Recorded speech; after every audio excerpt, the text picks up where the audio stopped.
cardiopatía coronaria. La importancia de esta enfermedad radica en que es la primera causa de muerte a nivel mundial en relación a todas las enfermedades. El año 2020, por ejemplo, han fallecido alrededor de 17.4 millones de personas por enfermedad aterosclerótica derivada y cardiopatía coronaria. El año 2021 debe ser igual. Hay que tener en cuenta la importancia de esta enfermedad, puesto que el año 2020 han fallecido alrededor de 1.2 millones de pacientes por COVID a nivel mundial, pero comparado con los 17.4 millones de pacientes fallecidos por enfermedad aterosclerótica e infarto de miocardio, es realmente una cifra bastante mínima. Entonces, en eso radica su importancia. La cardiopatía isquémica es la principal causa de mortalidad en el mundo, ¿no? Por encima del cáncer, por encima de todas las enfermedades del ACV. Tiene una mortalidad, como les dije, el 2020 de 17.4 millones por año. En Estados Unidos solamente mueren más de 500.000 de pacientes por año. Hay que recordar que el 30% de los pacientes con infarto agudo de miocardio fallece antes de recibir atención médica. Quiere decir que todos los pacientes con enfermedad coronaria, la tercera parte mueren antes de llegar a un hospital. La mitad de estos fallece durante la hospitalización y un 10% por año fallecen durante la evolución alejada. Esto hace que pues la mortalidad de estos pacientes sea bastante importante. Es una enfermedad prevenible, es una enfermedad que tiene un origen multifactorial y cuando hablamos de síndromes coronarios agudos tenemos que hablar de la clasificación del síndrome coronario agudo. El síndrome coronario agudo va a estar dado por los cambios electrocardiográficos y se va a clasificar en síndrome coronario agudo sin elevación del ST y con elevación del ST. Otro grupo es el bloqueo de rama izquierda agudo, que también es de origen isquémico. Cuando no hay elevación del ST, se puede utilizar terapia antitrombótica, antiisquémica, precoz, pero cuando hay elevación del ST o bloqueo de rama izquierda agudo, se debe realizar una terapia de reperfusión inmediata. Entonces, la sobrevida de nuestros pacientes va a depender del momento en el cual actuamos para el tratamiento. Las manifestaciones clínicas de la cardiopatía isquémica van a depender del proceso y el desarrollo de la placa aterosclerótica en las arterias, fundamentalmente del corazón. Normalmente se observa que desde el nacimiento ya aparece la llamada estría grasa. Los recién nacidos evaluados anatomopatológicamente ya se encuentra la llamada estría grasa. Y esto con el tiempo y el desarrollo de los años va a desarrollar la llamada placa fibrosa, que se convierte en una placa aterosclerótica, la cual se complica, se rompe y da lugar a los síndromes de angina inestable, infarto agudo de miocardio ST elevado o ST no elevado, la muerte y la muerte súbita, que son las principales manifestaciones de los síndromes coronarios agudos. Dentro de las etapas del síndrome coronario agudo o los síndromes coronarios va a haber una etapa preclínica, donde hay sujetos que más tarde van a exteriorizar la enfermedad, pero se identifican mediante la evaluación de factores de riesgo, prueba de esfuerzo, alteraciones del electrocardiograma que sirven para detectar este número de casos. En la etapa clínica ya todos los pacientes tienen signos y síntomas de enfermedad coronaria como angina de pecho, infarto agudo de miocardio, miocardiopatía isquémica o muerte súbita. Los síndromes anginosos se clasifican en la angina de pecho estable, que es la llamada angina de esfuerzo o angina que aparece, dolor precordial que aparece con el esfuerzo y calma con el reposo o con la ingestión de nitritos sublinguales. Tiene una duración menos de 10 minutos, no da alteraciones en el electrocardiograma, tiende a mantener sus características en el tiempo de una manera similar. Esto quiere decir que es un dolor que generalmente aparece a determinada cantidad de esfuerzo. Por ejemplo, aparece al caminar una cuadra, el paciente se detiene y el dolor pasa. Generalmente es una angina de bajo riesgo. Se clasifica según la NYHA o New York Heart Association en angina de grado 1 al grado 4 de acuerdo al esfuerzo que la provoca. Angina 1 provocada por grandes esfuerzos, o sea, caminar más de 300 metros. Angina 2 a esfuerzos iguales, como es caminar dentro de la casa, lavarse, peinarse. Angina 3 por esfuerzos mínimos como comer. Y angina 4, angina en reposo. Paciente que sin necesidad de tener actividad física tiene dolor. Existe otro grupo, la angina llamada angina de pecho inestable. Es una angina provocada por una alteración a nivel de la placa aterosclerótica con un accidente de placa donde hay rotura de la capa fibrosa de la placa y exposición de la colágena y activación de los factores de coagulación. O también se puede producir por vasoespasmo. Entonces existen varios tipos de angina inestable, ¿no? La angina de reciente comienzo es una angina que aparece en los 3 meses previos a la consulta. Es una angina de inicio nuevo. La angina progresiva, un paciente con angina de pecho estable que en los 3 últimos meses se incrementa en el número, intensidad o duración de las crisis con disminución de la tolerancia al esfuerzo. Quiere decir que es una angina que se presenta cada vez a menor esfuerzo.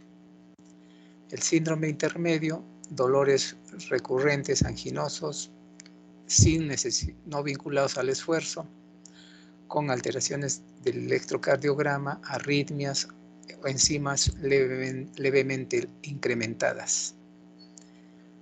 La angina de Prinzmetal o angina variante o angina vasoespástica aparece en reposo, generalmente por la noche, y el rasgo típico es el dolor asociado a elevación del segmento ST. O sea, mientras hay dolor, el ST se eleva, pasa el dolor, el ST cae. La angina posinfarto es crisis de dolor precordial en la convalecencia del infarto, en la fase precoz o en la fase tardía, hasta el 3er mes posterior al infarto. Entonces, pacientes que después de un infarto nuevamente presentan dolor precordial. En el infarto agudo de miocardio se distinguen un grupo llamado infarto agudo de miocardio, que es el llamado ST elevado y sin ST elevado. El ST elevado es transmural, el ST no elevado es no transmural. El ST elevado también le dicen con onda Q y al sin ST elevado sin onda Q. El ST elevado es característico por la aparición de ondas Q en el electrocardiograma y elevación del ST y de la T con movilización de enzimas cardíacas. El no transmural no presenta ondas Q, más bien trastornos de repolarización, ondas T negativas con descenso del ST. Y el infarto crónico a partir del primer mes de evolución del infarto, que puede ser complicado o no complicado. Para el diagnóstico tenemos que establecer en todos los pacientes los factores de riesgo coronario. Existen factores individuales no modificables, ¿no? Como son los genéticos, el sexo y la edad. Primarios que pueden ser modificados como la hipercolesterolemia, hipertensión, tabaquismo, diabetes, hipertrigliceridemia. Y otros secundarios como la obesidad, la dieta, las enfermedades metabólicas, la posmenopausia, el estrés, la personalidad, el uso de contraceptivos, inhibidores de la ciclooxigenasa 2, y terciarios que son manifestaciones somáticas del paciente como la estructura mesomórfica, el pliegue del lóbulo auricular, la calvicie, el arco senil, la presencia de santelasmas y santomas, ¿no? Que son depósitos lípidos, los santelasmas, depósitos de lípido generalmente en las zonas de los párpados, que son pequeños depósitos de lípidos, o los santomas, que son depósitos en las extremidades, en las zonas de extensión de los brazos o de las piernas. Las dislipidemias son importantes porque la relación entre cardiopatía isquémica y colesterol es directa, es la más estudiada. Cuando hay hiperlipoproteinemas familiares, la incidencia de cardiopatía isquémica es mayor. En la población general, el colesterol ideal es menor de 200 miligramos por ciento. En los pacientes con cardiopatía coronaria debe ser menos de 150 miligramos por ciento y el LDL menos de 55 miligramos por ciento. Ahora hay una tendencia que mientras más bajo, mejor el colesterol. Tenemos que llegar a los colesterol ideal de acuerdo al riesgo del paciente. Si es un paciente de alto riesgo, el LDL debe ser menos de 55, incluso menos de 40. Si es de moderado riesgo, debe ser hasta 110. Si es de riesgo leve, debe ser de 70 miligramos por ciento. Entonces, este grupo de pacientes hay que controlar el colesterol. El hábito de fumar también hay una relación directa con la mortalidad por cardiopatía coronaria. Mientras más se fuma, tienen mayor riesgo de padecer un evento coronario.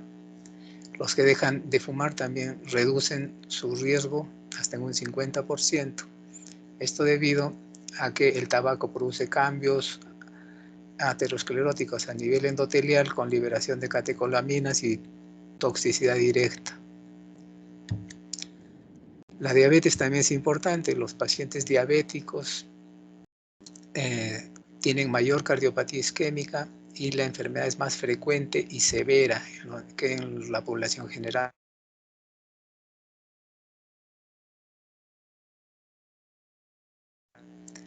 Los diabéticos tienen lípidos altos, hipertensión e hipertrofia del ventrículo izquierdo que agrava la enfermedad.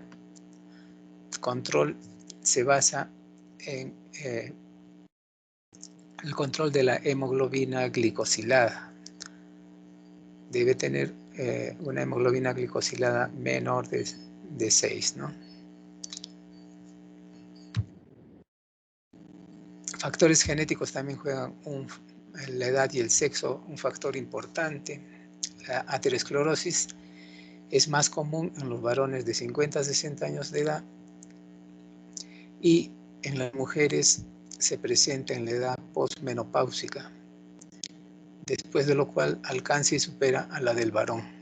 Entonces, las hormonas femeninas tienen un efecto protector sobre la aterosclerosis.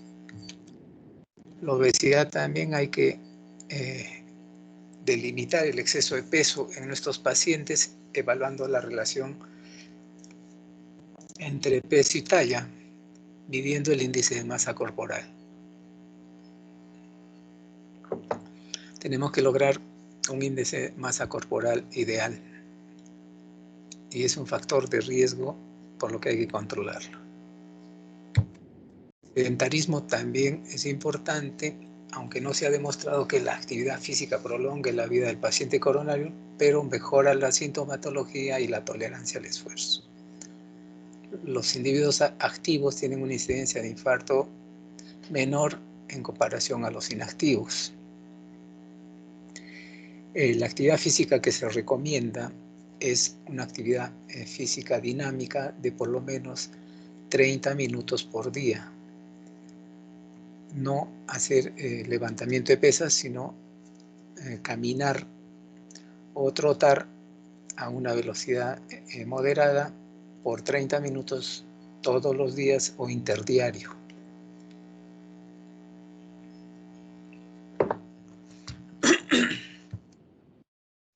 La personalidad y el estrés también favorece el desarrollo de enfermedad cardiovascular. La típica personalidad tipo A. Pacientes hostiles, alertas, impacientes, competitivos, con hiperactividad motora. Son los que más desarrollan enfermedad coronaria. La dieta hipercalórica también es importante, rica en grasas totales, ácidos grasos saturados y colesterol. El alcohol de por sí no constituye un factor de riesgo aislado. Se habla de la acción protectora de algunas bebidas como el vino, pero éticamente no es aconsejable recomendarlo en la prevención de aterosclerosis. El ácido úrico también es importante en el desarrollo de cardiopatía isquémica. Como dijimos, las hormonas femeninas tienen un efecto protector antes de los 50 años. El uso de contraceptivos orales también se asocian a mayor frecuencia de enfermedades tromboembólicas e infarto. Dentro de lo que es la fisiopatología del infarto agudo de miocardio, tenemos que las manifestaciones clínicas de nuestros pacientes van a tener una evolución durante el diagnóstico. El dolor precordial inicial puede ser un dolor muy limitado, bastante atípico, y puede evolucionar a dolor en el cuello, dolor en dorso, dolor precordial, dolor que cubre toda la región precordial, el cuello, la mandíbula, los hombros, los brazos e incluso en la región epigástrica. Para la evaluación inicial de estos pacientes se debe tomar un electrocardiograma. El electrocardiograma puede ser normal con dolor precordial. En este paciente de bajo riesgo que tiene un dolor precordial leve, con electrocardiograma normal, se le va a hacer una evaluación de los niveles de troponina basal y nivel de troponina a la 1, 2 o 3 horas. Entonces, estos pacientes con electrocardiograma normal, troponinas negativas, la decisión del triaje o evaluación va a ser el alta, ¿no? El rule out, y vamos a ver que el diagnóstico va a ser que es un dolor no cardíaco. En el electrocardiograma puede haber depresión del ST ligera durante el episodio de dolor, con leve incremento de enzimas a la 1, 2 y 3 horas. Este paciente debe ser observado. Se puede tratar de una angina inestable, ¿no? Una angina de primera presentación con pequeños cambios electrocardiográficos o otro padecimiento cardíaco. Si hay desnivel del ST o elevación del ST, vamos a ver que este paciente puede ser un infarto ST no elevado o un infarto ST elevado. Cuando hay enzimas elevadas a las 1, 2 y 3 horas, vamos a hacer el descarte de un infarto miocardio con ST no elevado o un infarto miocardio con ST elevado. Otro grupo de alto riesgo de nuestros pacientes puede presentarse con paro cardiorrespiratorio o shock cardiogénico. Estos son los pacientes más complicados, ¿no? Que tienen complicaciones derivadas del infarto, que son la rotura del septum interventricular, insuficiencia mitral aguda, rotura de la pared libre del ventrículo izquierdo, arritmias severas, ¿no? Taquicardia ventricular, fibrilación ventricular.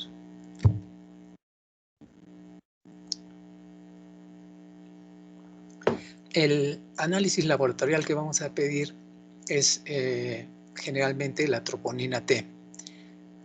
Recientemente se recomienda que la troponina de alta sensibilidad debe ser la que debemos solicitar, puesto que esta troponina de alta sensibilidad tiene un alto valor predictivo negativo para infarto. Cuando es negativa, reduce las probabilidades de infarto. También reduce los puntos ciegos de troponina para la detección temprana de un infarto. Y los pequeños incrementos de troponina de alta sensibilidad nos van a servir para la detección de infarto agudo de miocardio tipo 1 y también para la detección del infarto tipo 2 o infarto secundario.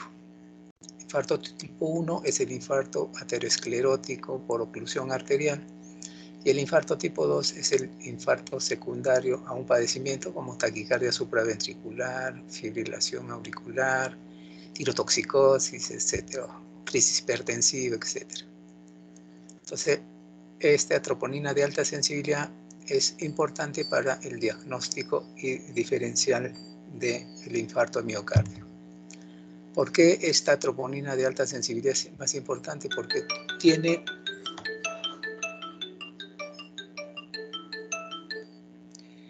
la troponina de alta sensibilidad tiene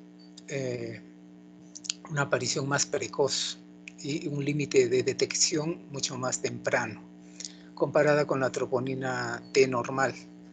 Para alcanzar los niveles patológicos de troponina T, que son niveles de infarto 0.1 de troponina T, o a partir de 20 de troponina de alta sensibilidad, tenemos que recorrer mucho más camino.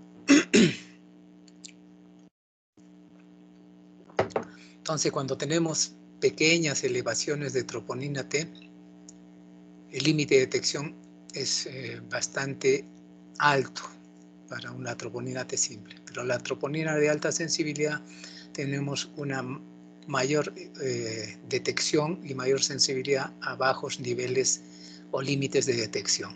Entonces, así podemos hacer la detección más temprana de un síndrome coronario agudo.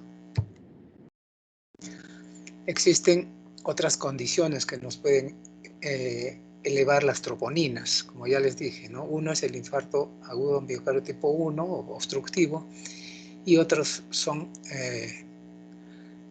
ciertos procesos cardíacos que van a dar lugar a elevación de las troponinas, como las taquiarritmias, la insuficiencia cardíaca, emergencias hipertensivas, enfermedades críticas como el shock, la sepsis, los quemados, la miocarditis, el síndrome de Takotsubo, enfermedad cardíaca valvular, la disección de aorta, tromboembolismo pulmonar, hipertensión pulmonar, la disfunción renal, eventos neurológicos agudos, contusión cardíaca, hipertiroidismo, toxicidad por drogas, rhabdomiolisis. Entonces vienen a constituir los llamados infarto de miocardio tipo 2, donde hay elevación de troponinas sin ateromatosis.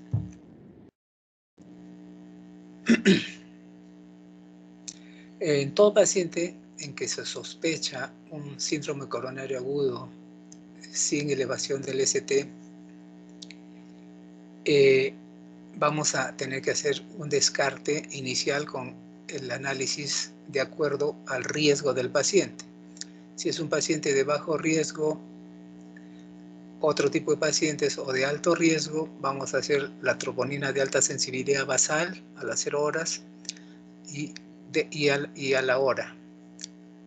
Si esta troponina de alta sensibilidad es negativa, este paciente es descartado y puede ser dado de alta para hacer otros estudios opcionales, ¿no? Como pruebas de estrés farmacológico, ecocardiograma de estrés, una angiotomografía coronarias o una angiografía mediante cateterismo. Si a las 3 horas tiene troponina elevada también levemente, se puede realizar ecocardiograma y hacer diferidamente una angiografía, test de estrés o una angiotomografía o ninguna. Si es un paciente de alto riesgo, desde la primera hora, este paciente debe ser hospitalizado en una unidad de cuidados intensivos para la realización de una angiografía y una ecocardiografía. Entonces, el camino diagnóstico que vamos a seguir de la población general, tenemos los pacientes en que se sospecha infarto de miocardio.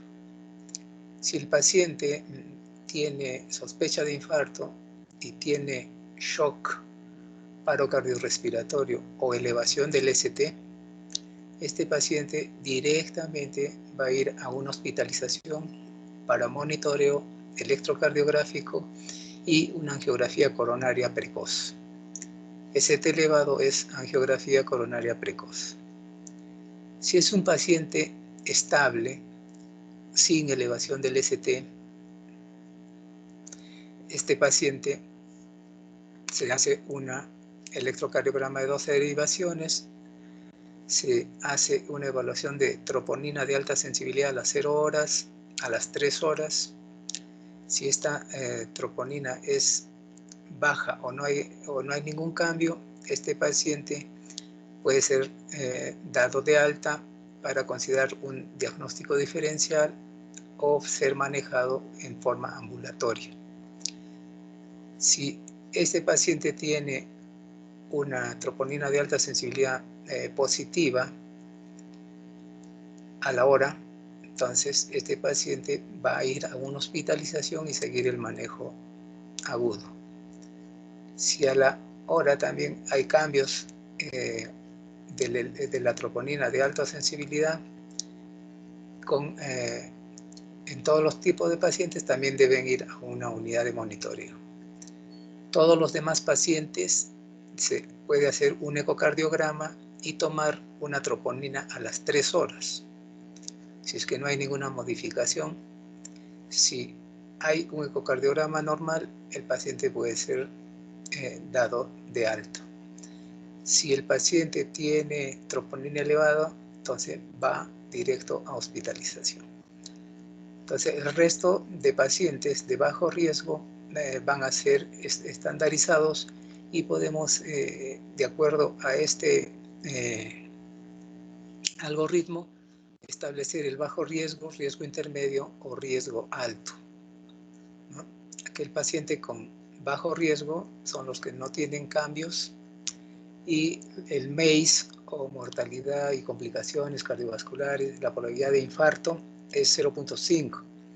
En los riesgos intermedios que tienen cambios mínimos, la probabilidad de MACE es de 15 a 20% y los de alto riesgo, que son los que pasan directamente a angiografía, la mortalidad llega hasta más del 70% y la probabilidad de infarto el MACE es más del 70% y la probabilidad de infarto es más del 65%. Entonces vamos a tener que hacer ese algoritmo para el diagnóstico. Existen otros diagnósticos diferenciales del síndrome coronario agudo originados en estructuras cardíacas, pueden ser originados en estructuras pulmonares, vasculares, gastrointestinales, ortopédicos y otros.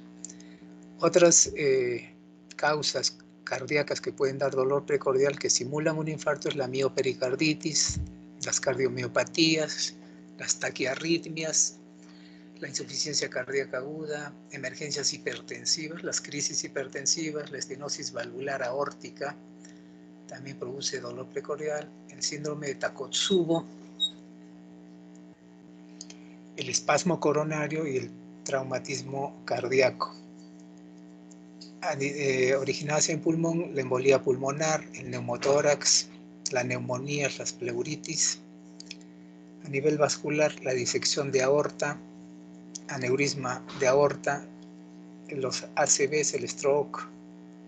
A nivel gastrointestinal, la esofagitis por reflujo o el espasmo esofágico, las úlceras pépticas, pancreatitis, colecistitis. Desde el punto de vista musculoesquelético, algunas alteraciones como traumas torácicos, inflamación muscular, miositis, costocondritis, son muy frecuentes las costocondritis, y patologías de la columna cervical. Dentro de los más generales, el herpes zóster es un dolor intenso, precordial, pero más superficial en la piel asociado a la infección. La anemia también puede producir un cuadro de dolor precordial. Entonces, existen recomendaciones para la estratificación de riesgo y monitoreo de ritmo en pacientes con sospecha de infarto o síndrome coronario sin elevación del ST. Las recomendaciones son clase 1 con nivel de evidencia que vemos acá. Se recomienda para el diagnóstico la realización de historia clínica, signos vitales, hallazgos físicos, electrocardiograma y resultados de troponina de alta sensibilidad en todos los pacientes.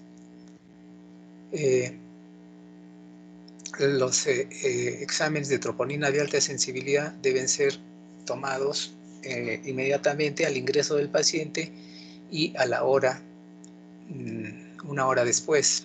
También se recomienda un electrocardiograma dentro de los 10 minutos después del primer contacto médico y debe ser interpretado inmediatamente. Obtener electrocardiogramas adicionales de acuerdo a la recurrencia de los síntomas, o si es que hay un diagnóstico no establecido. El manejo del algoritmo también se debe tomar muestras de troponina de alta sensibilidad a la 0, una hora, 0 basal a la hora, y pues, tienen que ser validados también, ¿no? Se puede realizar un test adicional a las 3 horas en pacientes que mantienen todavía una posibilidad sugestiva de enfermedad coronaria. Y también se pueden tomar electrocardiogramas adicionales con derivaciones como B3R, B4R, B7 a B9 para pacientes en que se sospecha una cardiopatía isquémica, un infarto del ventrículo derecho o un infarto de la cara posterior. La realización de estudios de imágenes también, el paciente con inestabilidad hemodinámica,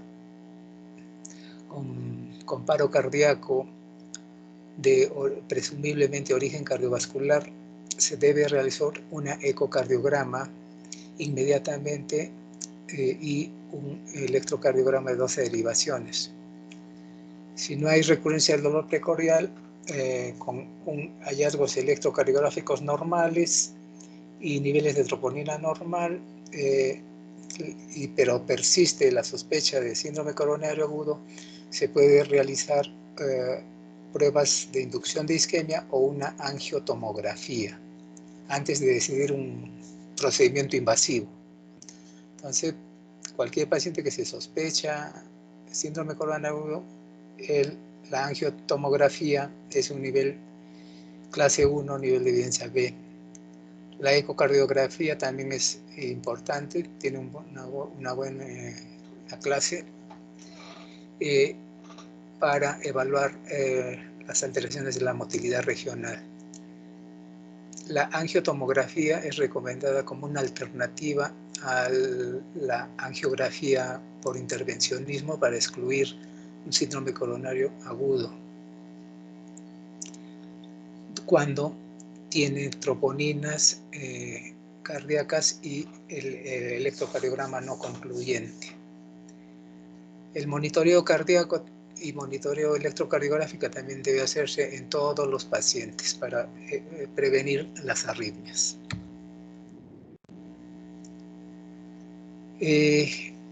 Dentro del tratamiento va a ser establecido el tratamiento antitrombótico. Para este tratamiento antitrombótico se debe evaluar a los pacientes desde el punto de vista de sus características, la presentación clínica del cuadro, si es un síndrome coronario crónico o un síndrome coronario agudo, ST elevado o sin ST elevado, si el paciente tiene comorbilidades como enfermedad renal, diabetes, enfermedad arterial periférica, insuficiencia cardíaca, si tiene alguna medicación colateral para ver las interacciones de drogas, si depende también qué tipo de procedimiento se va a hacer, si se va a hacer un intervencionismo coronario percutáneo o una revascularización coronaria quirúrgica, si el acceso va a ser femoral o radial, si va a ser un manejo invasivo o un manejo conservador. Entonces vamos a ver el balance entre el riesgo isquémico y el riesgo de sangrado para el uso de antitrombóticos.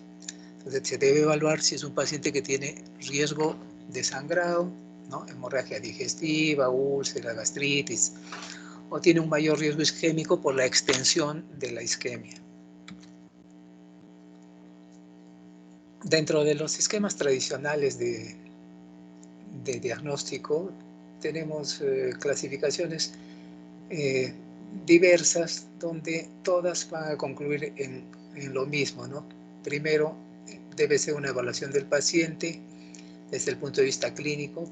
Si es que hay sospecha, hace una buena historia clínica, examina en físico, electrocardiograma y marcadores cardíacos. Si hay ST elevado, es un infarto agudo de miocardio. Si no hay ST elevado, se debe aseriar marcadores y electrocardiograma. Si los marcadores son positivos, es un infarto ST no elevado. Si son negativos, puede ser una angina inestable o un dolor precordial no cardíaco de una estructura externa.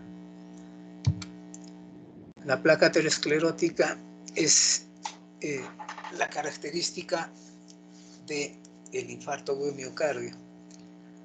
La placa aterosclerótica característica tiene un núcleo lipídico con infiltración de macrófagos, sobre la cual actúan desencadenantes externos como la epinefrina, el ejercicio, los cambios de presión, los cambios posturales. Esta es la llamada placa quiescente, que se convierte en la lesión culpable cuando hay rotura de la capa fibrosa con disfunción endotelial, estímulo vasoactivo, plaquetas, activación de plaquetas, exposición de lípido y agregación plaquetaria, ¿no? Con activación de la coagulación. Existen placas estables y también placas vulnerables. Las placas estables tienen un pequeño núcleo lipídico, una capa fibrosa externa gruesa, un alto grado de estenosis y no están en un lecho de una rama. La placa vulnerable tiene un gran núcleo lipídico, es una placa joven, poco estenótica, localizada en unión de una rama con infiltrado inflamatorio y vasorum anormales. Entonces es una placa con mayor alteración. Generalmente las placas menos estenóticas son las que más se complican. Desencadenantes del accidente de placa va a ser el ejercicio, la posición de pie, el fumar, la exposición al frío, mediadas por la presión de pulso, la frecuencia cardíaca, la presión sistólica, aumento de la resistencia vascular, los niveles de catecolamina, que van a producir la fisura de la placa, la exposición de la trombina, activación plaquetaria y vasoespasmo. Cuando se expone la colágena y se produce la activación del sistema de coagulación, se van a producir varios fenómenos.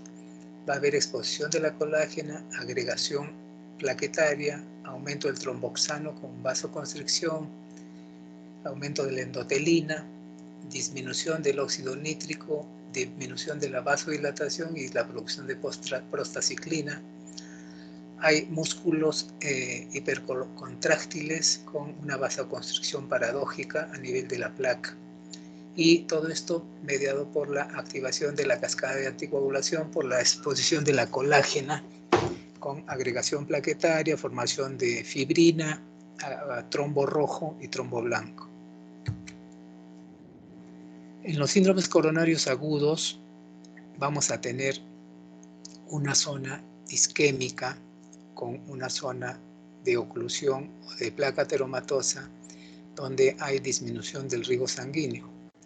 Nuestras metas fundamentales en estos pacientes van a ser, en primer lugar, mantener una arteria abierta si está totalmente ocluida. Entonces, con eso vamos a tener la realización de fibrinolisis o angioplastía coronaria transluminal percutánea, ¿no? La angioplastía coronaria, que favorecen la apertura de la lesión. Para promover la curación de esta zona isquémica, los inhibidores de la ECA se dan precozmente para tratar o prevenir las complicaciones de la isquemia, como la rotura ventricular, rotura del septum o arritmias fatales. Se utilizan los beta bloqueadores.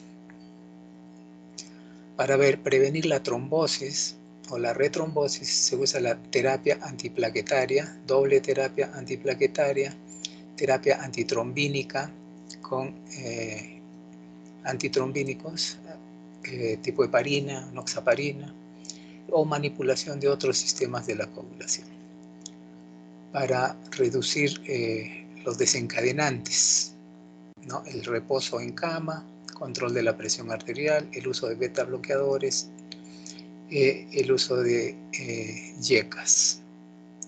Y para promover la vasodilatación en esta zona que donde hay vasoconstricción, el uso de nitratos cuando hay vasoespasmo o cuando hay falla cardíaca, y el uso de bloqueantes de los canales del calcio con bastante precaución, ¿no? Con un interrogante, porque se ha visto que los bloqueantes del canal del calcio pueden dar mayor mortalidad en este grupo de pacientes. Entonces, la principal meta de la reperfusión va a ser el uso de la terapia fibrinolítica o la angioplastía coronaria transluminal percutánea directa. Esta reperfusión primaria nos va a prevenir la progresión a shock cardiogénico o la muerte súbita por arritmias o las complicaciones mecánicas, como son la ruptura miocárdica de la pared libre, la rotura del septum interventricular o la insuficiencia mitral aguda. Muchos de nuestros pacientes pueden ir a trombolisis, ¿no? Hay zonas donde no se cuenta con equipos de angioplastía coronaria. En esas zonas, nuestros pacientes con infarto agudo de miocardio ST elevado van a ir a terapia trombolítica. Esta terapia trombolítica solamente se va a aplicar a aquellos pacientes con infarto agudo de miocardio con ST elevado, con menos de 6 horas de evolución, y esa es como la punta del iceberg de todos los síndromes coronarios agudos, porque por debajo tenemos las muertes por infarto de miocardio, infarto de miocardio sin elevación del ST o pacientes que no pueden ser elegidos para trombolisis. Entonces este grupo de pacientes, que es el más amplio, 84%, no son elegibles para trombolisis. Cuando se produce trombosis miocárdica, también se puede producir trombosis miocárdica de necrosis. O sea, se puede trombosar una arteria y no provocar necrosis en esta zona. Eso se produce cuando hay una oclusión subtotal, en la llamada angina inestable o rotura de una placa silente. Puede haber rotura de una placa sin dolor, sin manifestaciones clínicas, o puede haber una oclusión total de una arteria cuando tiene adecuadas colaterales y recibe irrigación de otra arteria, o cuando hay un miocardio fibroso en un lecho distal. Entonces tenemos estos casos cuando se produce una oclusión total sin síntomas. Entonces este paciente puede infartarse y no tener síntomas, o puede ocluirse una arteria sin manifestaciones clínicas en estos casos, ¿no? Cuando hay una rotura de placa silente, cuando hay una oclusión total de una arteria con adecuadas colaterales o un miocardio fibrótico en la porción distal de este lecho. El balance trombótico-antitrombótico va a depender de la necrosis miocárdica y los síntomas de este paciente. La necrosis nos va a dar el ST elevado o sin ST elevado, o la ausencia de necrosis, y los síntomas nos van a ir desde ST elevado con troponinas positivas o pacientes que pueden tener una oclusión subtotal y cursar asintomáticos. Entonces existen varios factores de riesgo para las placas vulnerables, que están la hipercoagulabilidad, las fuerzas de estrés, la inflamación es importante, por eso muchas veces se dosa proteína C reactiva en estos pacientes para evaluar el grado de inflamación, y va a depender también de la composición de la placa. Es así que una placa vulnerable o no vulnerable puede tener rotura de la placa con la formación de un trombo no oclusivo o un trombo oclusivo, y también puede haber una disrupción mayor de la placa con formación de un trombo oclusivo y infarto de miocardio o muerte súbita cardíaca. Vamos a ver unos estudios anatomopatológicos de cómo se produce la placa y cómo se ocluye una placa, ¿no? Tenemos una placa acá con un núcleo lipídico grande, la luz del vaso que queda es acá, y esta es la capa fibrosa, una gruesa capa fibrosa con un gran núcleo lipídico, acá una capa fibrosa con un pequeño núcleo lipídico, una oclusión con trombosis de la luz, acá tenemos una bifurcación, una zona con infiltrado, y acá tenemos una placa con una zona de disrupción, que esta es la luz del vaso que queda y esta es la placa. Y acá tenemos como esta zona está infiltrada, ¿no? por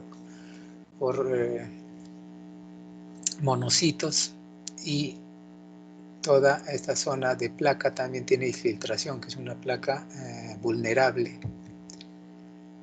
¿Cómo se produce la disrupción de la placa? Acá tenemos la placa con el núcleo lipídico, se produce rotura de la placa, que es el llamado accidente de placa, con hemorragia intraplaca y exposición de la colágena. Incluso dentro de la placa se produce hemorragia con rotura y exposición de la colágena. Entonces también se organiza un trombo rojo y ocluye la arteria. Entonces acá tenemos un trombo que ocluye toda la luz arterial. La apariencia angiográfica es, cuando hacemos una angiografía, es la que vemos acá en una placa, y se ven las muescas producidas por la lesión ateromatosa. Pero cuando hacemos cortes anatomopatológicos a diversos niveles, vamos a ver que a pesar de que aquí aparentemente la luz es normal, ya existe una reducción de la luz producida por una gran placa. En el punto 2 también tenemos el corte con una gran placa, Y en el punto 3, que es el punto oclusivo, donde ya está la reducción de la luz. Acá tenemos ya la zona de la bifurcación con un compromiso. Entonces, el compromiso aterosclerótico no es localizado, es generalizado. Entonces, a todo nivel va a estar el compromiso, pero en una zona va a estar mucho más crítico. Acá vemos la placa con hemorragia, con rotura y trombo. Y acá el trombo dentro de la placa. Igual lo mismo acá, tenemos una placa oclusiva dentro de una arteria coronaria. Acá tenemos el corte anatomopatológico con el accidente, la agregación plaquetaria y el trombo que se ha producido. Acá igual tenemos otra arteria con una imagen angiográfica de estenosis acá. Y vemos que estas zonas aparentemente sanas tienen ya lesión, que es más grave en la zona ocluida. Acá tenemos una apertura longitudinal del trombo y de la placa. Entonces vemos cómo se forma el trombo dentro de la placa y dentro de la arteria. Acá otra lesión similar, la obstrucción, el trombo organizado, ocluyendo la luz del vaso, dejando un pequeño pasaje de sangre, ¿no? El corte anatomopatológico, un trombo organizado que ocluye la arteria, con una pequeña luz que vemos acá. Entonces hay infiltrado también acá, ¿no? Gran infiltrado mononuclear. Y la propagación del trombo también muchas veces es distal a la obstrucción, ¿no? Se casi obstruye y distalmente va a migrar el trombo. Acá vemos también cómo migra el trombo distalmente y ocluye toda la arteria. Hay causas no ateroscleróticas de síndromes isquémicos. Dentro de ellas está el lupus eritematoso sistémico, que produce vasculitis, oclusión arterial, pero sin ateromatosis. Este es un vaso sano que está ocluido por un proceso inflamatorio, pero acá no hay placa, lo que hay es una inflamación, una vasculitis por lupus, que también produce infartos. La rotura cardíaca, una de las complicaciones del infarto, ¿no? Rotura de la pared libre del ventrículo. Acá vemos el infarto, la necrosis y la rotura de la pared anterior. La zona de infarto, acá con la rotura. La evolución del infarto va a dar aneurismas ventriculares. Esta pared, que normalmente tiene cierto grosor, se va a adelgazar y va a formar aneurismas en el ventrículo. Acá tenemos la recuperación de un infarto y la formación de un aneurisma, el adelgazamiento de la pared del ventrículo. El shock cardiogénico, cuando existe más de 70% de compromiso del miocardio, acá una zona infartada necrótica extensa que produce shock cardiogénico. El infarto subendocárdico o no transmural o sin ST elevado solo afecta el subendocardio.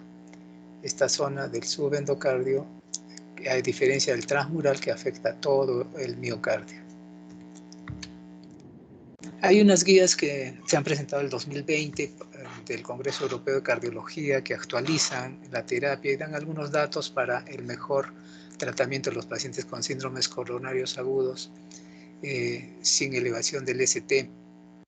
Estas guías también se han actualizado el 2021 en el Congreso Europeo de Cardiología realizado el mes pasado. Hay unas recomendaciones.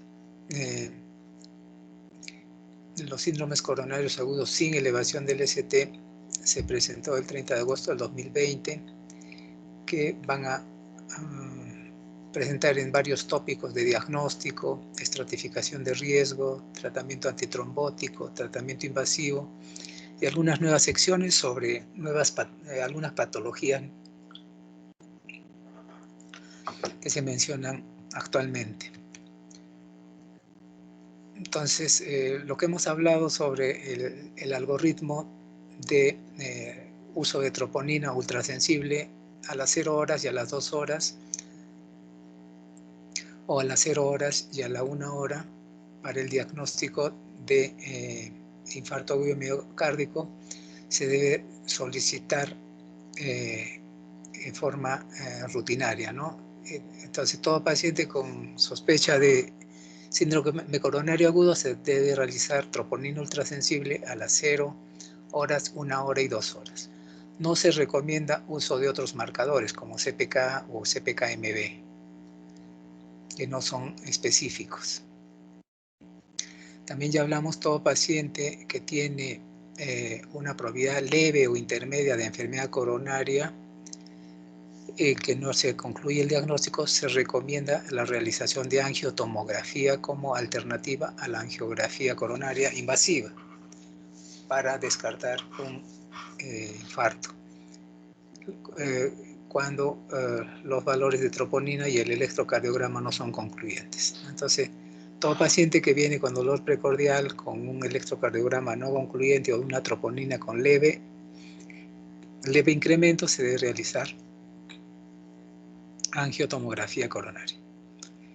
Monitoreo cardíaco hasta por 24 horas o angioplastía en infarto agudo de miocardio sin elevación del ST en pacientes con bajo riesgo de arritmias cardíacas.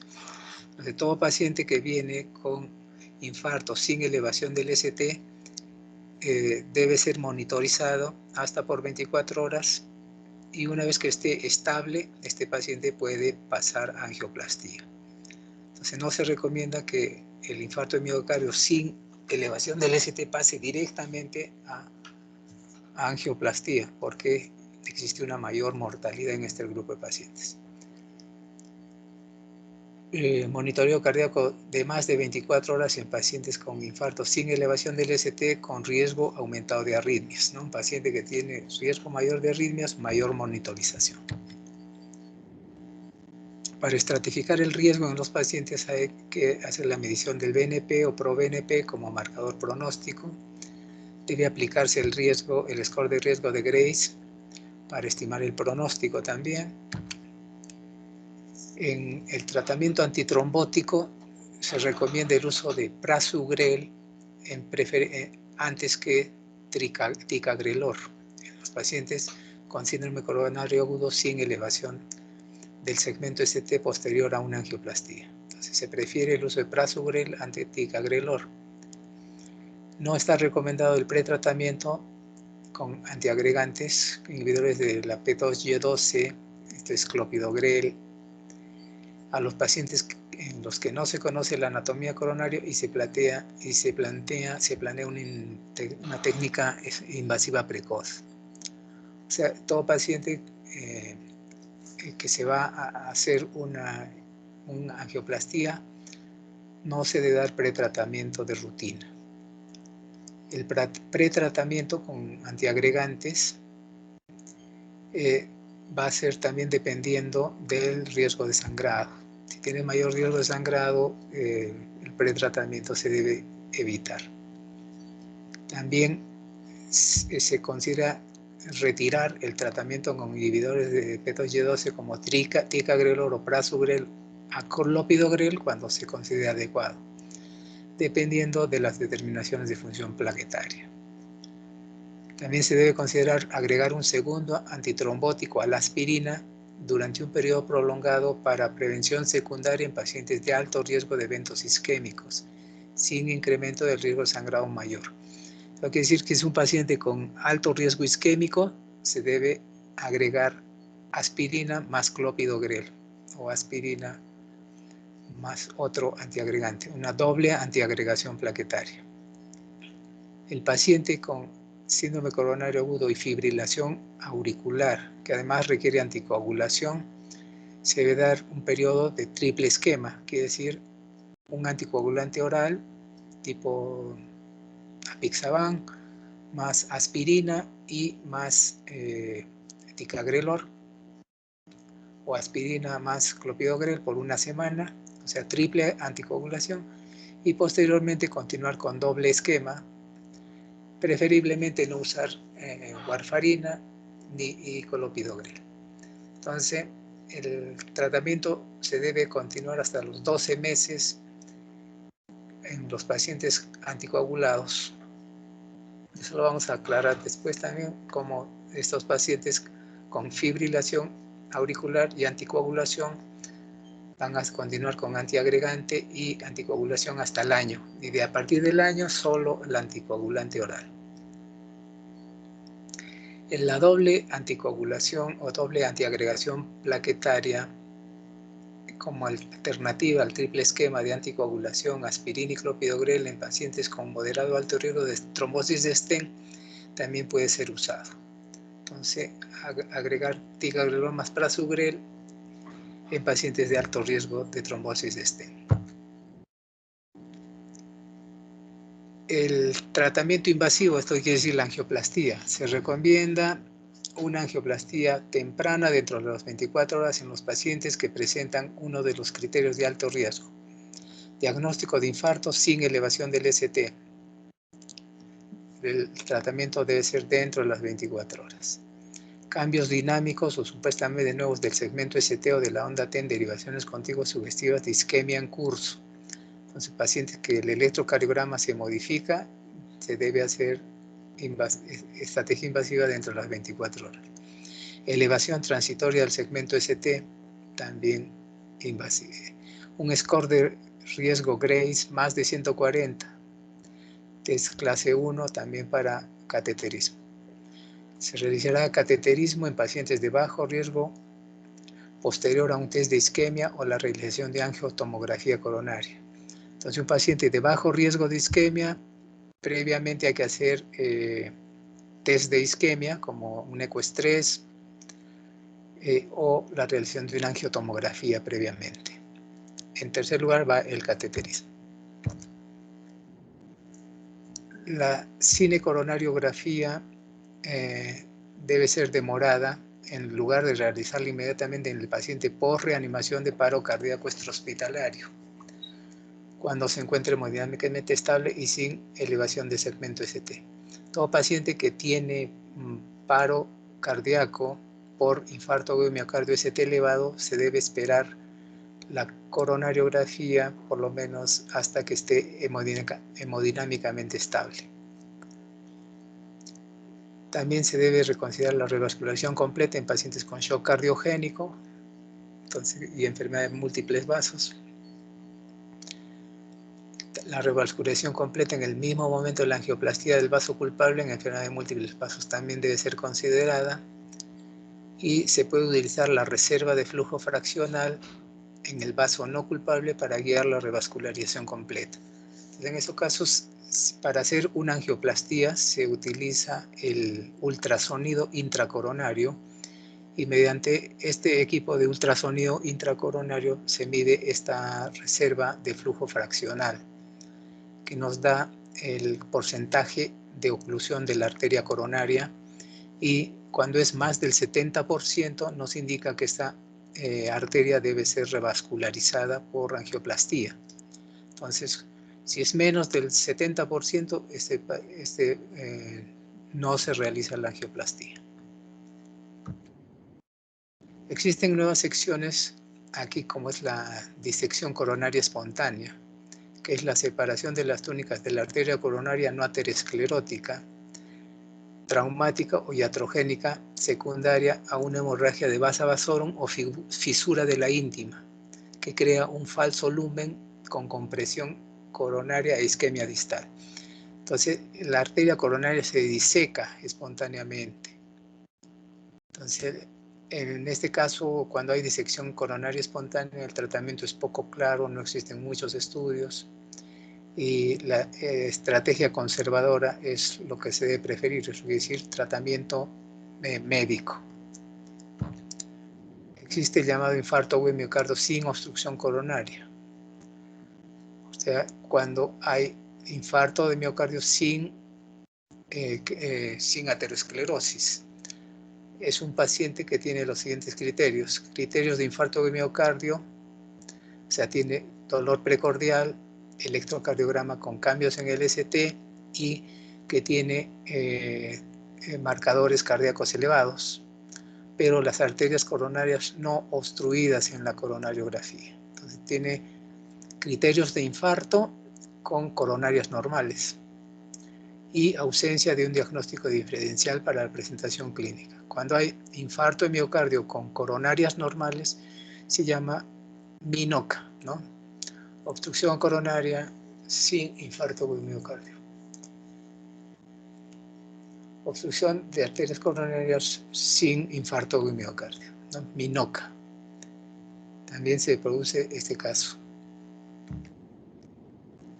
En todos los pacientes con diagnóstico de MINOCA se recomienda seguir el algoritmo diagnóstico para diferenciar MINOCA de un verdadero diagnóstico alternativo, no que haya otro problema. Todos los pacientes con MINOCA hay que realizarles resonancia magnética. Se recomienda establecer el diagnóstico inicial de MINOCA según las guías de la enfermedad. Los pacientes con diagnóstico final de MINOCA sin causa conocida pueden ser tratados de acuerdo a las guías de prevención secundaria de enfermedad aterosclerótica. Esto es usando antiagregantes, usando hipolipemiantes, beta bloqueadores.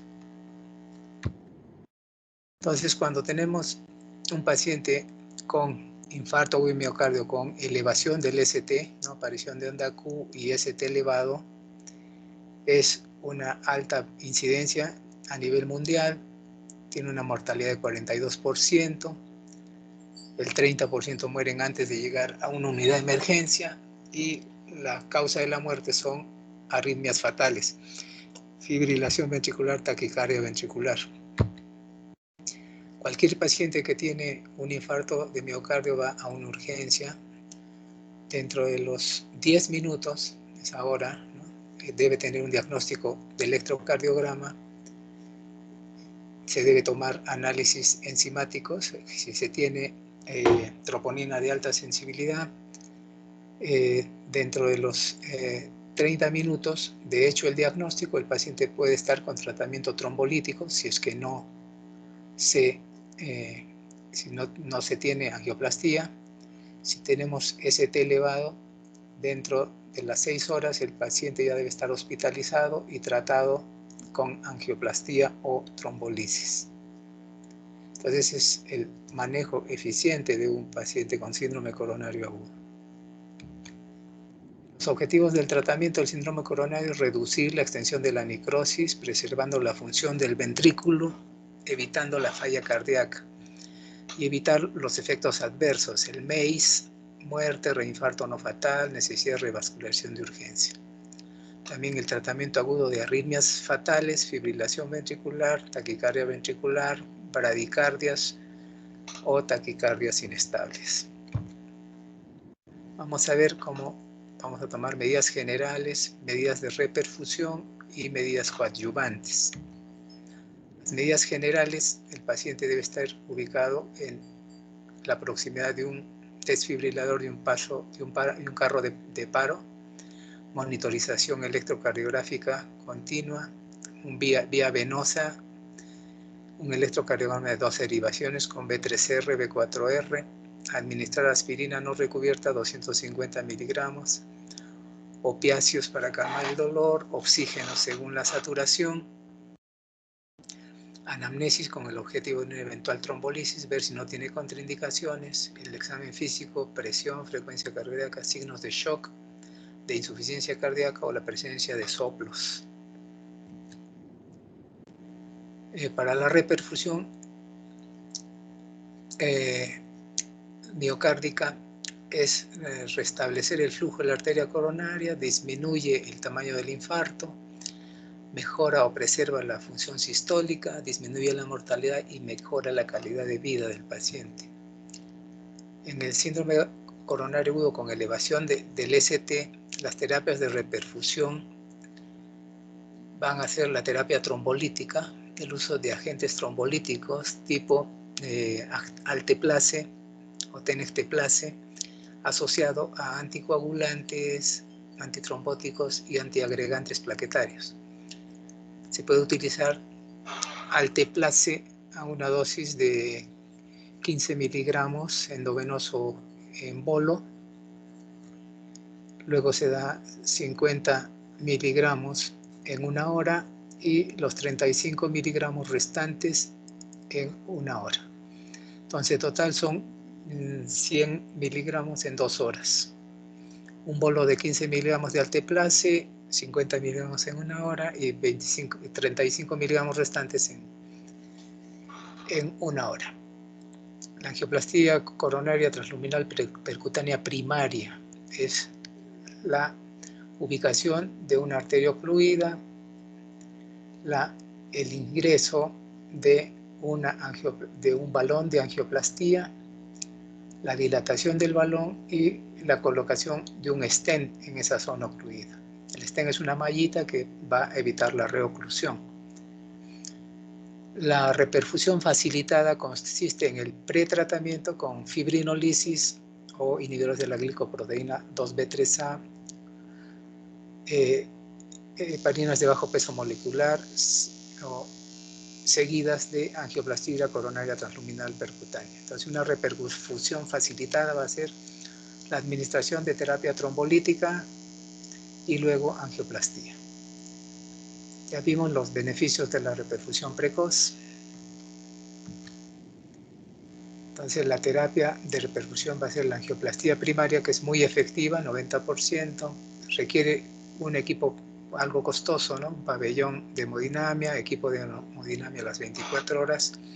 El tiempo entre puerta a vaso abierto debe ser 90 minutos, o sea, desde que llegue el paciente hasta que se realice el procedimiento.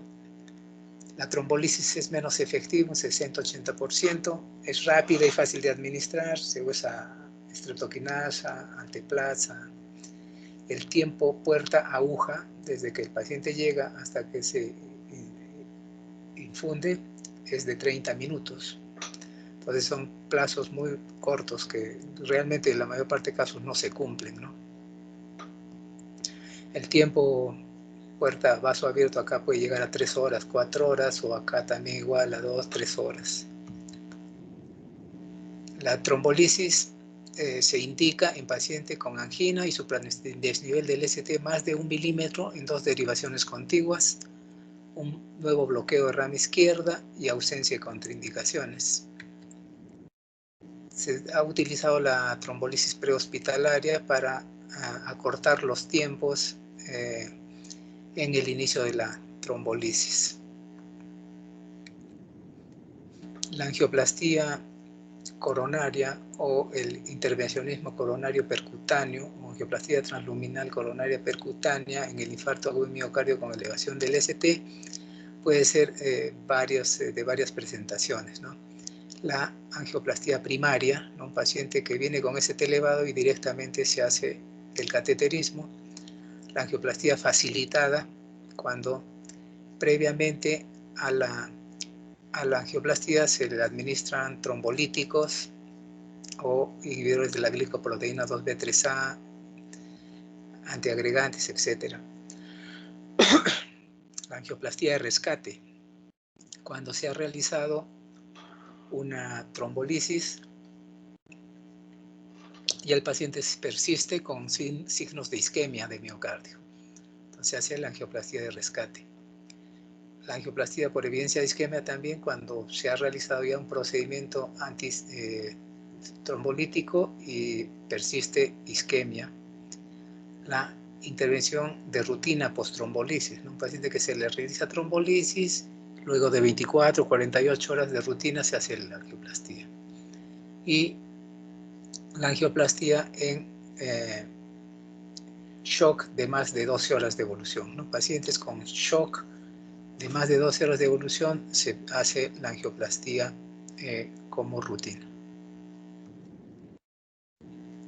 Lo que hablamos, la angioplastía facilitada, es la administración de drogas o fármacos, combinación antes de realizar una angioplastía, es inducir la reperfusión facilitando el éxito de la angioplastía y reducir el tamaño del infarto. Se utiliza inhibidores de la glicoproteína 2B3A, uso de trombolísticos o ambos. La angioplastía de rescate, angioplastía una vez que ha fracasado la trombolisis, en pacientes con infartos extensos o compromisos hemodinámicos en los cuales ha fracasado la trombolisis, no antes de los 90 ni después de las 5 horas, ¿no? Debe ser menos de las 6 horas. la terapia coadyuvante en el infarto agudo de miocardio, los antiagregantes plaquetarios, doble antiagregación, clopidogrel, aspirina, inhibidores de la glicoproteína 2B3A, heparina de bajo peso molecular, heparina no fraccionada, beta bloqueadores tipo carvedilol, atenolol, bisoprolol, inhibidores de la enzima convertidora, captopril, enalapril, estatinas. Se puede utilizar altas dosis de atorvastatina, 80 miligramos de atorvastatina o 30 miligramos de rosuvastatina.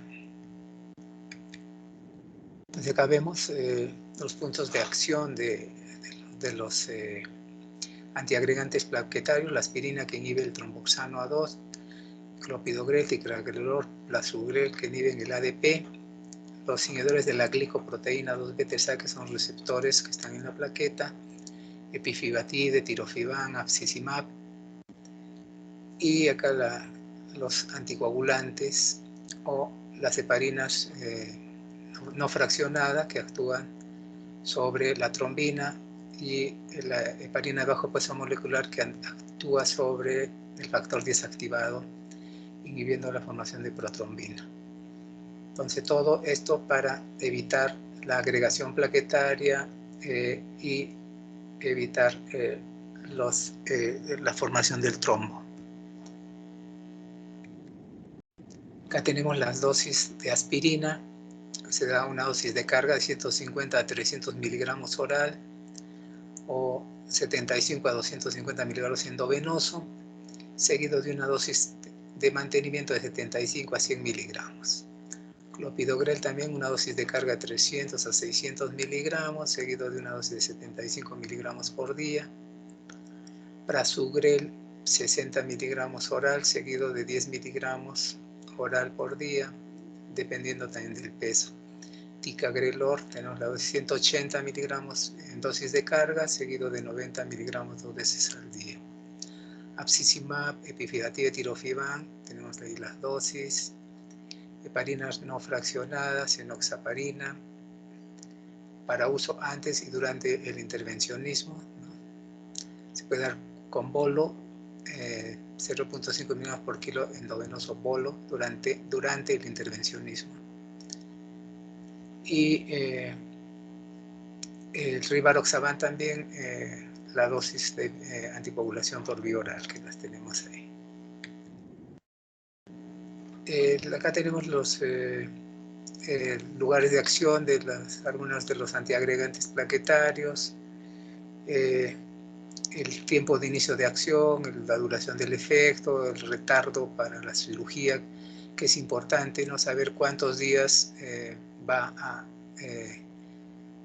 tener un retardo para la cirugía cuando está usando clopidogrel, por ejemplo, un paciente 5 días para clopidogrel, para prasugrel 7 días, para ticagrelor 5 días, para cangrelor no hay un retardo significativo. Para pacientes con diálisis, con menos de depuración de creatinina menor a 15 mililitros por minuto, no existen criterios para su uso, por ejemplo, ¿no? Entonces aquí tenemos como pacientes con síndrome coronario agudo que requieren de anticoagulación, es el caso de pacientes con fibrilación auricular y que van a ser sometidos a angioplastia coronaria. ¿Cuál va a ser el tratamiento? De acuerdo si son de bajo, alto o muy alto riesgo de sangrado, o así es de sangrado. Entonces, estos pacientes inicialmente pueden recibir heparina no fraccionada, enoxaparina o bivalirudina. Si tienen bajo riesgo de sangrado, el tratamiento va a ser inicialmente con aspirina más prasugrel más aspirina más ticagrelor, aspirina más clopidogrel asociado al anticoagulante por 12 meses y aspirina más rivaroxaban después de los 12 meses. Aquí solamente aspirina más ticagrelor o ticagrelor hasta los 12 meses, y si él tiene alto riesgo de sangrado, aspirina, clopidogrel y después solo aspirina sola, o aspirina, clopidogrel y solo clopidogrel solo. Entonces aquí tenemos el efecto, lugar de acción del clopidogrel, y se ubica en los receptores de ADP. La aspirina inhibe el tromboxano y la glicoproteína 2B3A se une a los receptores para evitar la agregación plaquetaria. Los inhibidores de la glicoproteína 2B3A se unen a los receptores de glicoproteína 2B3A de la plaqueta y evitan la unión del fibrinógeno mediante por cuando ya se encuentran ocupados los receptores de glicoproteína 2B3A. Las heparinas que se usan pueden ser utilizadas la heparina no fraccionada o heparina de bajo peso molecular. Las heparinas de bajo peso molecular son más ventajosas. La enoxaparina se usa a dosis de 1 miligramo por kilo de peso cada 12 horas. Hay mejores beneficios con enoxaparina. Los beta bloqueadores también son útiles en pacientes porque reducen la mortalidad, evitan la rotura ventricular, disminuyen las arritmias ventriculares y fibrilación ventricular, disminuyen el tamaño del infarto y del reinfarto. Están contraindicados en pacientes con falla cardíaca o alteraciones de la conducción eléctrica, bloqueo AV de segundo o tercer grado o hipotensión. Los YECA también son útiles en todos los pacientes, especialmente en aquellos con infartos extensos y fracción de eyección baja. Se puede iniciar captopril en las primeras 24 horas a dosis de 6,25 cada 12 horas e ir progresando, dosando y progresando la dosis hasta 150 miligramos por día. No usar en pacientes con presión sistólica menor de 100, no usar YECAs por vía endovenosa. Streptokinase es una droga de las primeras que se utilizó, es una enzima producida por el estreptococo beta hemolítico, casi ya no se usa, más ha sido reemplazada por el alteplase o por el activador del plasminógeno tisular. Los signos de reperfusión que vamos a ver en los pacientes luego de la trombolisis es la disminución del supradesnivel del ST, más del 50%, el ST cae, inversión de la onda T en forma precoz, el pico enzimático precoz antes de las 12 horas, hay un incremento de troponina rápido antes de las 12 horas, disminución significativa del dolor en los primeros 90 minutos de iniciar la trombolisis. Entonces, cuando administramos alteplase o tenecteplase y queremos evaluar si es que ha reperfundido la arteria coronaria, vamos a tener que evaluar estas medidas, ¿no? Disminución del supradesnivel, inversión de la onda T, pico enzimático precoz, la desaparición del dolor. Indicaciones de la trombolisis son bajas, ¿no? Hemorragia cerebral 0,5%, hipotensión, reacción alérgica, arritmia, generalmente con streptokinasa. Con alteplasa ya no se ve mucho eso. Entonces, recomendaciones de drogas antiisquémicas en la fase aguda del síndrome coronario con ese tono elevado. Se puede utilizar nitritos sublinguales con esta clase y nivel de evidencia, beta bloqueadores para pacientes con síntomas isquémicos sin contraindicaciones, el uso de terapia beta bloqueador en pacientes que no tienen insuficiencia cardíaca. Los nitratos son recomendados endovenosos, nitratos endovenosos, nitroglicerina en pacientes con hipertensión no controlada o sin signos de insuficiencia cardíaca.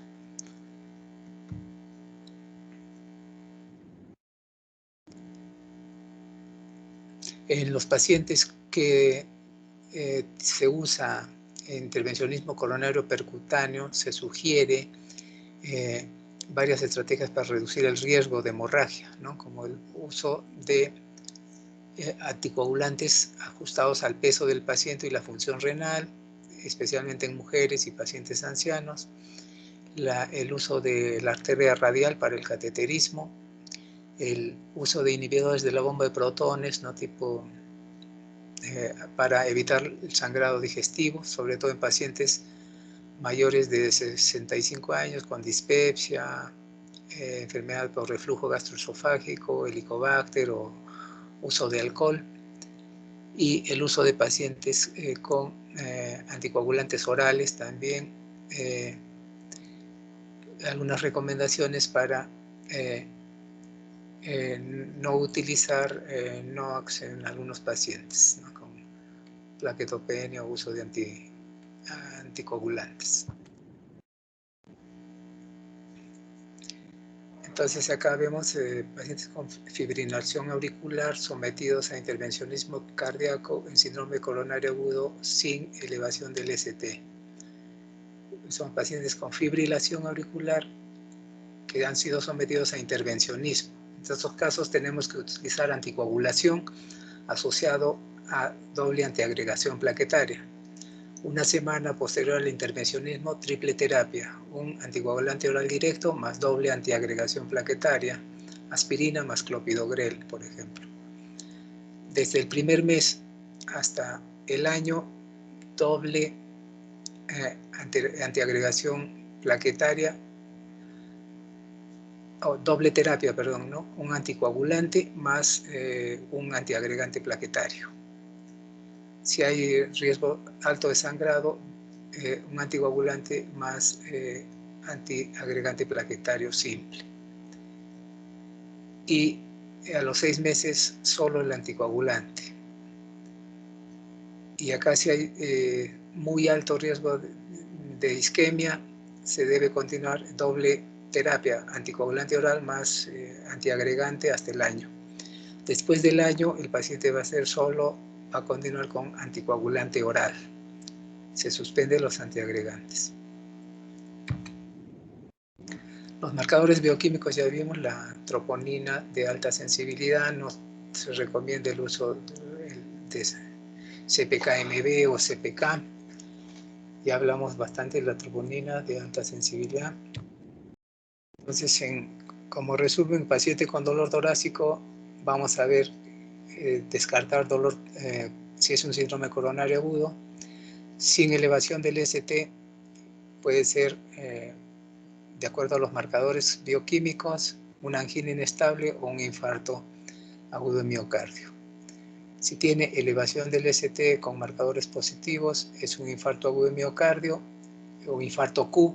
Este paciente va a angioplastía o trombolisis. Si es un infarto no Q o sin ST elevado, este paciente se difiere el tratamiento por 24 horas y puede ir a angioplastía. En el infarto agudo de miocardio sin ST elevado no se hace trombolisis, porque aumenta la mortalidad. Entonces, el diagnóstico del síndrome coronario agudo va a ser basado en la clínica, el electrocardiograma y los marcadores bioquímicos, ¿no? La troponina ultrasensible. Aquí tenemos un ejemplo, un infarto ST elevado, con ST elevado de 2, de 3, ABF, con onda Q, es un IMA ST elevado. Y desnivel negativo en la cara posterior, e incluso ABL, B5 y B6, entonces un inferior, IMA ST elevado inferior, posterior y lateral, B5, B6, hasta ABL y D1, ¿no? Es un infarto extenso por una obstrucción de una arteria circunfleja. Entonces este es un ST elevado, este paciente puede ir a angioplastía directamente. Si no se tiene angioplastía, este paciente va a ir a trombolisis y posteriormente una angioplastía facilitada, ¿no?, que puede ser la angioplastía diferida. Entonces el diagnóstico electrocardiográfico va a ser supradesnivel del ST mayor o igual a 1 milímetro en derivaciones o mayor a 1.5 milímetros en precordiales en 2 derivaciones contiguas, derivaciones derechas de B3R y B4R en el infarto inferior y en algunas otras derivaciones de acuerdo a la localización. El tratamiento del síndrome coronario agudo va a ser de acuerdo al inicio de los síntomas. Primero, el primer contacto médico establecer si es un síndrome coronario agudo sin elevación del ST o con elevación del ST, ¿no? Si nosotros contamos centro para intervencionismo y hay un alto riesgo de isquemia, de alto riesgo, este paciente debe ir inmediatamente a terapia invasiva. O si tiene muy alto riesgo, también como inestabilidad hemodinámica, shock cardiogénico, dolor recurrente, arritmias graves, complicaciones mecánicas del infarto, o depresión del ST en más de 1 milímetro en 6 derivaciones con elevación de ABR. Entonces esto nos habla de una enfermedad de tronco de coronaria izquierda. Si este paciente tiene tenemos un centro para intervencionismo y este paciente tiene un alto riesgo, también vamos a hacer una terapia invasiva temprana. Entonces vamos a ver, establecido el diagnóstico y con un score de Grace más de 140 se hace el cateterismo. Este paciente también puede tener un diagnóstico de síndrome coronario agudo, pero donde no contamos con un centro de intervencionismo. Entonces este paciente va a ser seleccionado para un estudio invasivo electivo en una manera posterior. Entonces acá tenemos algunos también puntos diagnósticos, como la presentación típica de un paciente con un cuadro clínico que sugiere INOCA. Este paciente se debe hacer un estudio de IBUS o ultrasonido intravascular, una evaluación con acetilcolina para pruebas provocadoras de espasmo coronario y un diagnóstico isquémico específico. Entonces este paciente puede tener el diagnóstico de MINOCA o espasmo coronario, o descartar si hay una rotura de placa. Igual cuando tenemos un paciente con elevación o caída de las troponinas cardíacas, hay que establecer si este paciente tiene una enfermedad isquémica coronaria. Entonces, este grupo de pacientes van a ir igual a estudio de angiografía primaria para descartar si es un verdadero infarto de miocardio o si hay algunos otros padecimientos que nos pueden dar una imagen similar a un infarto trombótico, como el síndrome Takotsubo, o miocardiopatías o miocarditis. Entonces acá podemos también establecer otros diagnósticos alternativos que nos pueden dar síndromes coronarios agudos o infarto tipo 2, ¿no? Como la sepsis, embolía pulmonar, contusión cardíaca, disección de aorta, o otras causas que elevan la troponina. Puede ser un algoritmo para establecer el diagnóstico de infarto con coronarias sin obstrucción en las coronarias, o sea, infarto de miocardio con coronarias normales. Entonces, siempre dentro del síndrome coronario vamos a establecer que la fundamental meta es la reducción del consumo de oxígeno del miocardio. Para eso vamos a usar la terapia antitrombótica con la asociación de heparina, aspirina o aspirina más clopidogrel, ¿no? Entonces ya sabemos la aspirina cómo actúa sobre las ciclooxigenadas A2, evita la formación de tropoxano A2. La dosis es una dosis de carga de 300 miligramos y una dosis de mantenimiento de 80 a 160 miligramos por día. Hay otros antiagregantes como ticlopidina, clopidogrel, que ya hemos hablado, ticagrelor, prasugrel. los antagonistas de los receptores de la glicoproteína 2B3A, axizimab, epifibatide, que ya también se pueden utilizar antes y después de la angioplastia coronaria. Los procedimientos de reperfusión, ya hablamos, la terapia fibrinolítica, la cirugía del bypass y el intervencionismo percutáneo con angioplastía.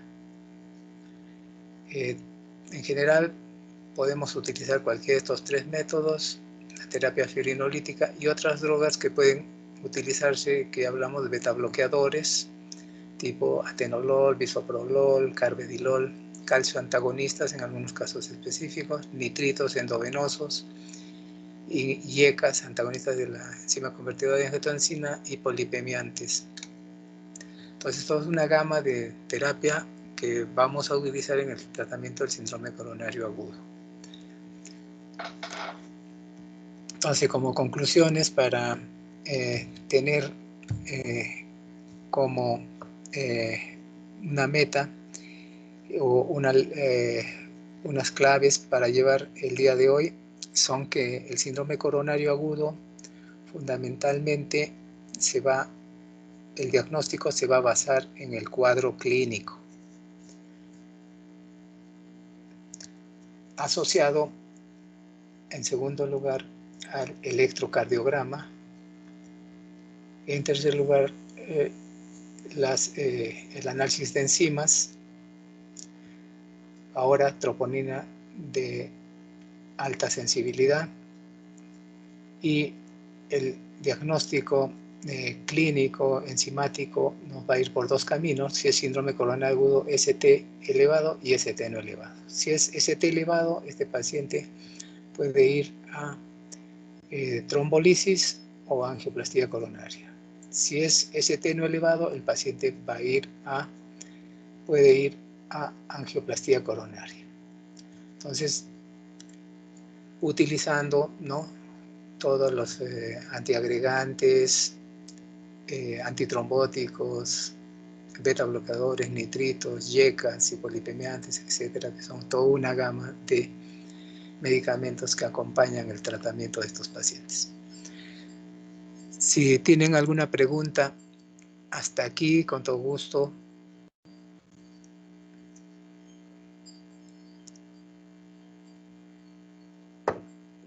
Al parecer no hay preguntas, doctor.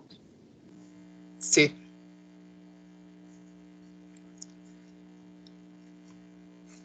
Bueno, entonces, si no hay ninguna pregunta, es un tema un poco árido, que realmente hay que